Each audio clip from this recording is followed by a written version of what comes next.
Hello, everyone. I hope you had a happy new year. And I hope that this year is the best year ever for every one of you.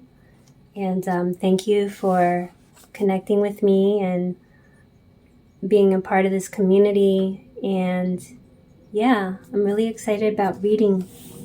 So last time I read in the book of Think and Grow Rich by Napoleon Hill, I left off on the top part of page 80. So as a recap, I will continue to read in the previous chapter, in the previous paragraph I meant, and let's go. Page 80. Let us consider the power of faith as it is now being demonstrated by a man who is well known to all civilization, Mahatma Gandhi of India.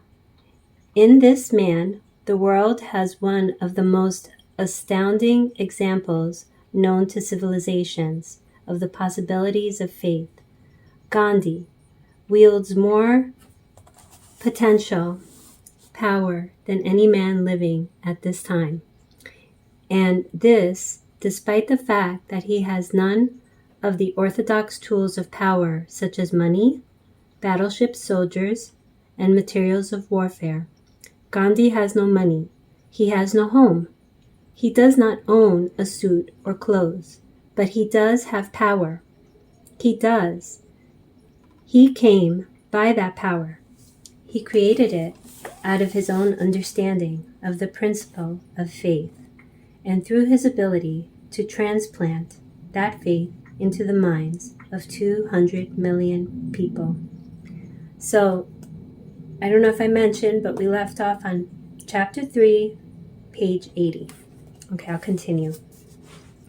Gandhi has accomplished, through the influence of faith, that which the strongest military power on earth could not and never will accomplish through soldiers and military equipment. He has accomplished the astounding feat of influencing 200 million minds to coalesce and move in unison as a single mind. What other force on earth except faith could do as much? There will come a day when employees as well as employers will discover the possibilities of faith. That day is dawning.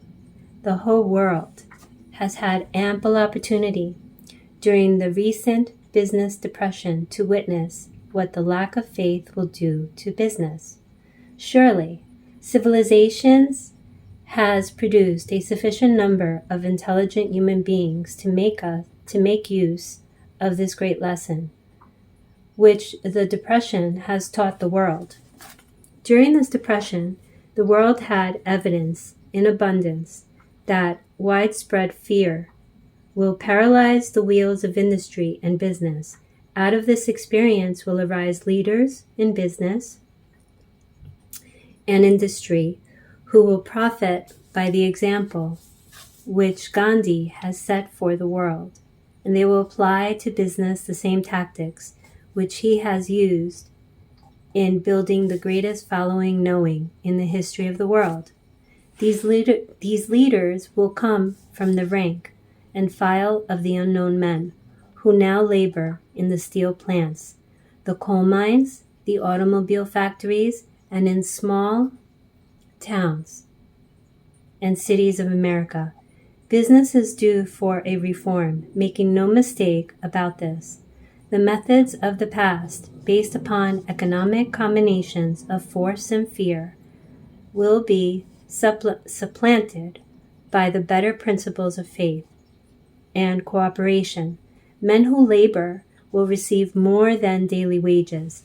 They will receive dividends from the business, the same as those who supply the capital for business. But first, they must give more to their employers and stop this bickering and bargaining by force at the expense of the public. They must earn the right to dividends. Moreover, this is the most important thing of all. They will be led by leaders who will understand and apply the principles employed by Mahatma Gandhi. Only in this way may leaders get from their followers the spirit of full cooperation, which constitutes power in its highest and most enduring form. This stupendous machine age in which we live, and from which we are just emerging, has taken the soul out of men. Its leaders have driven men as though they were pieces of cold machinery. They were forced to do so by the employees who have bargained at the expense of all concerned to get and not to give. The watchword of the future will be human happiness and contentment, and when this state of mind shall have been attained, the production will take care of itself more effectively than anything that has ever been accomplished, where men did not and could not mix faith and individual interest with their labor. Because of the need of faith and cooperation in operating business and industry, it will be both interesting and profitable to analyze an event which provides an excellent understanding of the method by which industrialists and businessmen accumulate great fortunes by giving before they try to get. The event chosen for this illustration dates back to 1900, when the United States Steel Corporation was being formed. As you read the story, keep in mind these fundamental facts, and you will understand how ideas have been converted into huge fortunes. First, the huge United States Steel Corporation was born in the mind of Charles M. Schwab, in the form of an idea he created through his imagination. You heard that right, through his imagination. We all have one. Second, he mixed faith with his idea. Third, he formulated a plan for the transformation of his idea into physical and financial reality. Fourth, he put his plan into action with his famous speech at the University Club.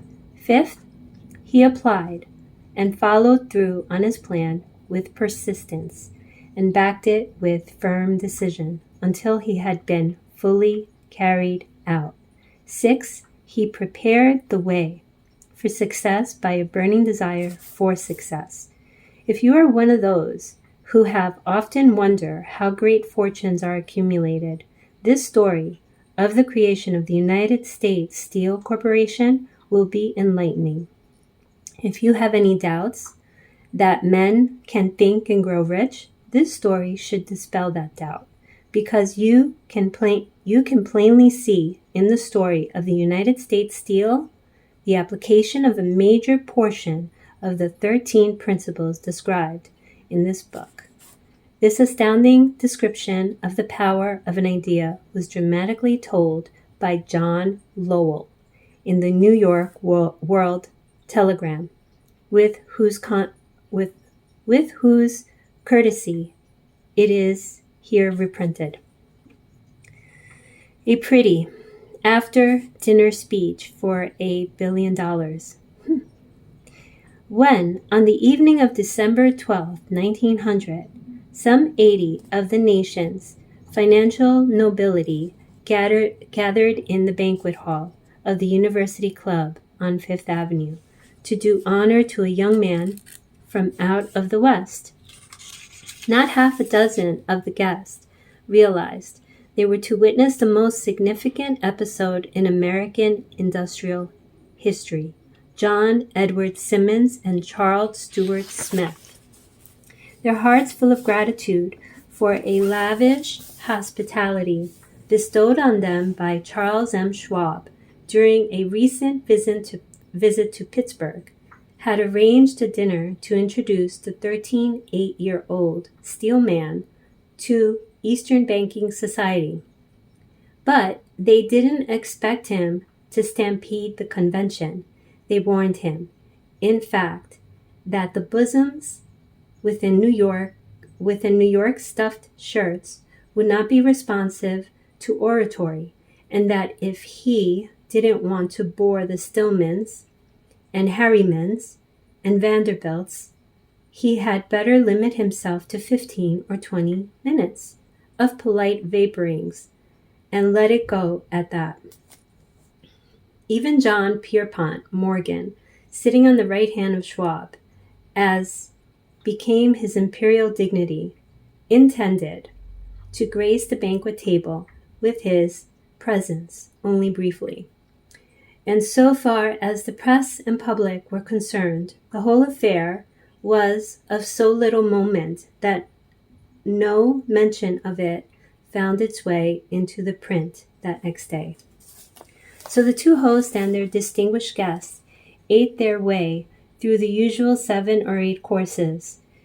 There was little conversation, and what there was of it was restrained. Few of the bankers and brokers had met. Schwab, whose career had flowered along the banks of the Monongahela, and none knew him well.